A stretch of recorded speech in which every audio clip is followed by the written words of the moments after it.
Congressman, welcome back to the program here. You're calling on Congress to pass your bill, the National Digital Reserve Corps Act. Tell us exactly what this would do and where it stands.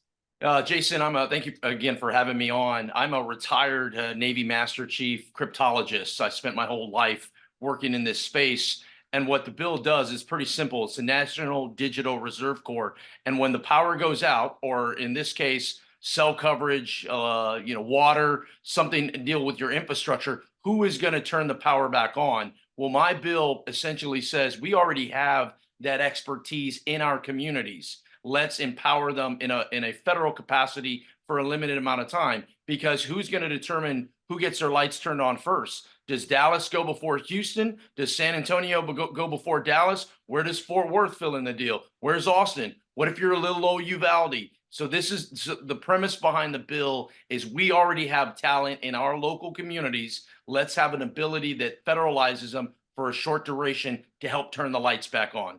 So it's kind of management of an emergency, I guess, is what it sounds like.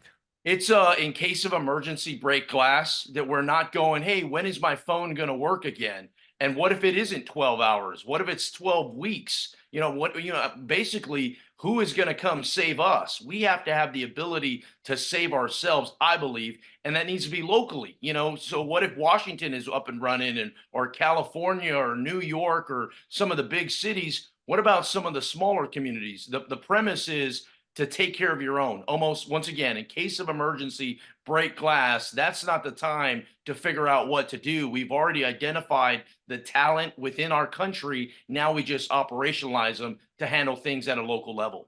And give me an idea of the talent you're talking about. These people who run the different utilities or what?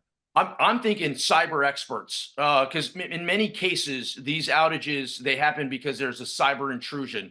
A state-sponsored actor, hacked the oil pipeline, Sure. or a healthcare facility, or a telecommunications facility. So you need the same level of skills to turn the cyber back on, if you will. These cyber experts that are in every business we have. I'm of the advocate of everybody's in the cyber business, and then they do other stuff. They sell widgets. They're a school. They're a hospital. Everybody has a cyber portion within their companies. So let's operationalize these cyber experts in the form of this National Digital Reserve Corps. So would this deputize essentially like the IT teams at these different companies and different cities? That is exactly it, right? So imagine, we deputize Lockheed Martin, who has the expertise in it, or Coke, or Pepsi, or AT&T, or just pick anyone. HEB. Let's put HEB to work, right? Chick-fil-A. Every one of these companies. I don't care what you do. You have an expertise. I guarantee you, your company has an expertise in cyber, because you're fending off these cyber intrusions just as a private level. What it does, it essentially deputizes you and say, hey, come get in the fight and let's get our country back on track. These are the kind of forward-leaning things I think Congress needs to be working on, not just always chasing the shiny objects. And explain to me why legislation is needed to actually do this. Why in an emergency that people just wouldn't come together and physically do it. Right now, it doesn't exist, and this really stemmed from Winter Storm Erie that happened. Winter Storm Uri that happened, where everybody was without power or without water. In some cases, food.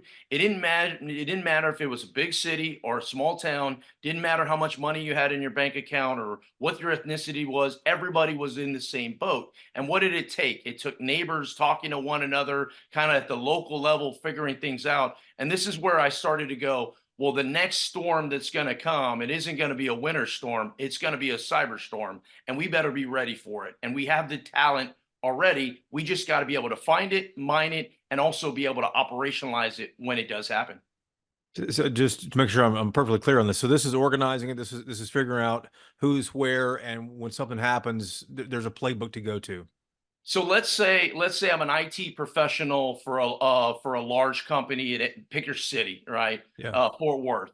And let's say I want to serve my country, but let's say I don't want to join the Marines and do 100 push-ups. Well, this is your way where you can join your country as a reservist, a digital reservist, and then you can enter that way if and when your country needs your help. I think this is the future of combat. It's combat. It's already here, and we're already seeing it. In the first 12, 14 hours or so, we did not hear what might have caused this. Have you gotten any better indication of what this might have been? Jason, I put some inquiries out and I haven't heard a lot, and that usually is telling in itself. Oftentimes, when it's a sensitive issue, the details come out months later, if at all. So that tells me something serious happened. And you always want to. A lot of times they want to downplay it. Clearly, if the outage was that long, it was a significant threat that occurred. This is once again where we got to look ahead. And right now, there is no incentive for you to go, well, what happened? Why, why was your organization hacked or whatever issues you had? You get punished for essentially saying, hey, how do I get better? So nobody essentially wants to ever say that they have any issues. Everyone always goes, oh, it's something else. But it clearly wasn't a short, a traditional outage. If it lasted this long, limited amount of information, that tells me that this was a significant occurrence, and it probably was related to a foreign state-sponsored actor. Congressman, let me switch gears here. Governor Abbott announced that the state of Texas is going to build a permanent military base in Eagle Pass along the Rio Grande there for the National Guard. First reaction to that, is this a good idea? I welcome the governor doing everything he can. The base is certainly needed for this reason alone. Where do people sleep? Where do people eat? Where do people just, when they're deployed to these border communities, there just simply isn't any housing for it. So almost the blocking and tackling of just having a base makes a lot of sense in that case. I have been advocating this solves when President Biden implements laws that are on the books. And oh, by the way, guess what he's trying to do? He's starting to do. President Biden is starting to kick around the idea of raising some of these standards and deporting people. I think that's encouraging, but we have to do more and we have to do it faster. When we last spoke to you, though, we were talking about this base idea. Doesn't the idea of a Texas military base down there along the Rio Grande, where the Border Patrol's operated for decades, doesn't that further escalate this standoff between the feds and the state? Jason, this is where I'm frustrated, and a lot of Texans are frustrated. Here we are paying federal dollars to have the federal government do a job that they're not doing, and we're paying state dollars for the state to do a job that they're not doing. The state is essentially filling the federal government's role because the federal government is void. And here, as Texans, we're basically getting taxed twice to have something done. And so I want this to end. The people in my district, the people in Texas, we've had enough. We're tired. We've had enough, and we want this to end. And I'm encouraged to see President Biden start to think through some of these things. This is what I've advocated for, Jason, and I think you're going to hear more of this on the congressional level. I've advocated for deportation flights, raising credible fear standards, giving money to ICE, and then surging immigration judges to the border. Those are some real, tangible solutions that I think can get bipartisan support. And just to make sure I'm clear on this, you do support the governor's move to open this forward operating base. I do support the governor's move to bring all the resources it can to help us keep our head above water along the border.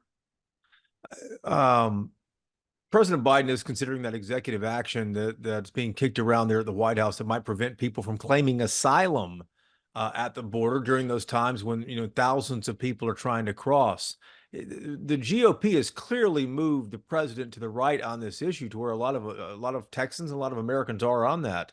What's your thoughts about this executive action that's under consideration? A lot of it depends on the number. If in fact President Biden does enact this, it depends on the number in which they are doing. And what I've said is you cannot deport dozens and expect this to go away. You have to deport thousands. And you also you have to offer a place where legal immigration can flourish, where people that are legally fleeing these places can occur. And right now, the administration is having none of that discussion. So in many cases, I'm still waiting to see. And the devil is always in the details. Are you talking about deporting a handful of people, or is it something that's going to be meaningful? If it is meaningful, this could be a change in the administration's stance, and I think it could be positive for border communities.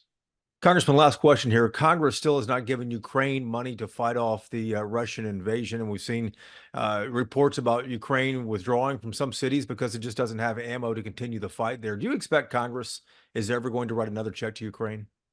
You know what? We can't write blank checks and expect results. We also can't leave our allies on the battlefield to bleed out. There is a solution here.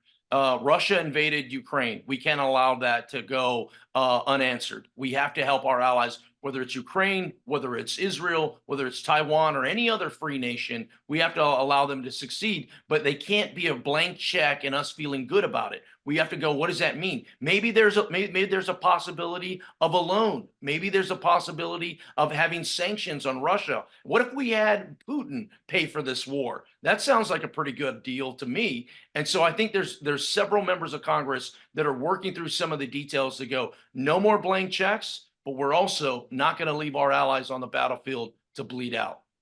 Any idea on the timing? Timing, I think, it's going to be sooner rather than later because Ukraine is in the thick of it, and we can't allow Russia to overwhelm that country because that will only be the first domino that stops. I think sooner rather than later. Now, having said that, you're talking about Congress, and Congress will punt on first down if you give us the chance. Congressman, always appreciate the time. Thank you. All right, thanks, Jason.